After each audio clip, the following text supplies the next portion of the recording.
Have you ever heard of schistosomiasis? Let's pull back the curtain on this silent menace, a tropical disease that often goes unnoticed. Schistosomiasis, also known as snail fever, is caused by parasitic worms.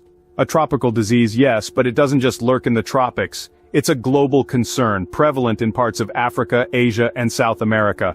Imagine a disease so widespread that it impacts hundreds of millions around the globe. It's a daunting reality, but it's the world we live in. Schistosomiasis isn't just a word to skim over in your travel guide. It's a serious health threat that needs our attention. But don't let this intimidate you. Knowledge is power, and by understanding what schistosomiasis is, we equip ourselves with the necessary tools to combat it. And that, in a nutshell, is what schistosomiasis is, but how does it affect the human body? Now you may wonder, what does schistosomiasis do to your body? Let's delve into the life cycle of this parasitic worm to understand the havoc it wreaks.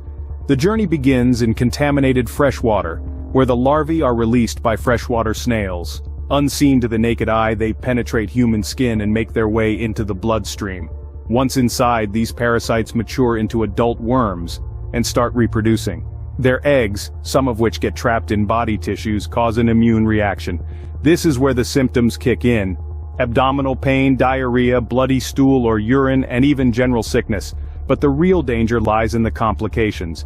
If left untreated, schistosomiasis can lead to severe liver damage, kidney failure, and bladder cancer.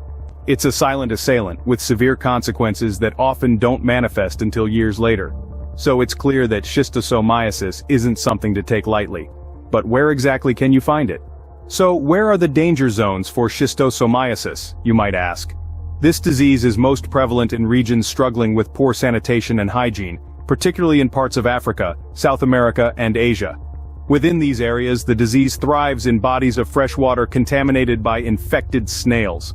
Now let's talk about prevention. One of the most effective ways to prevent schistosomiasis is by avoiding contact with contaminated water. This isn't always possible, of course, especially for those living in affected regions. In such cases, wearing protective clothing while wading or swimming can provide an added layer of defense. There's also preventive medication available, which can be an absolute game changer, especially for travelers planning to visit high-risk areas. But remember, it's always best to consult with a healthcare provider before starting any new medication. So, there you have it. Remember, awareness and prevention are the best defenses against schistosomiasis. Stay safe out there, travelers.